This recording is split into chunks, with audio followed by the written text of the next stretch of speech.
నమస్తే అన్న, అందరికీ నమస్కారం. కువైట్లో మరొక కొత్త మోసం వెలుగులోకి వచ్చింది. కువైట్లో ఉన్న ప్రవాసులు కానీ, కువైటీలు కానీ, భారతీయులు ఎవరైతే ఉన్నారో చాలా జాగ్రత్తగా ఉండండి. ఏదైనా మీకు వచ్చిన మెసేజ్లు కానీ, ఈమెయిల్స్ కానీ రెస్పాండ్ కావద్దు.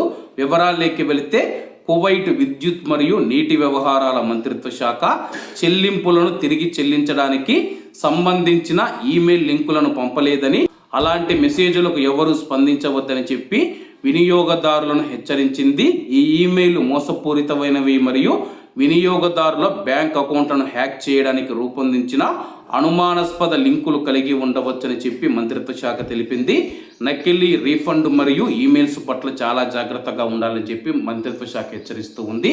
అలాగే ఏదైతే మనం చూసుకుంటే విద్యుత్ మంత్రిత్వ శాఖకు సంబంధించి మీరు తిరిగి చెల్లించిన డబ్బు ఏదైతే ఉందో రీఫండ్ కింద మళ్ళా మీకే వస్తూ ఉందని చెప్పేసి చాలా వరకు ఈమెయిల్స్ మరియు మెసేజ్లు వస్తూ ఉన్నాయి.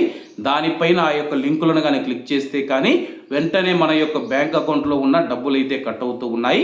కాబట్టి కువైట్లో ఉన్న కువైటీ పౌరులు మరియు ప్రవాసులందరూ జాగ్రత్తగా ఉండాలని చెప్పి విద్యుత్ మరియు నీటి వ్యవహారాల మంత్రిత్వ శాఖ హెచ్చరించింది.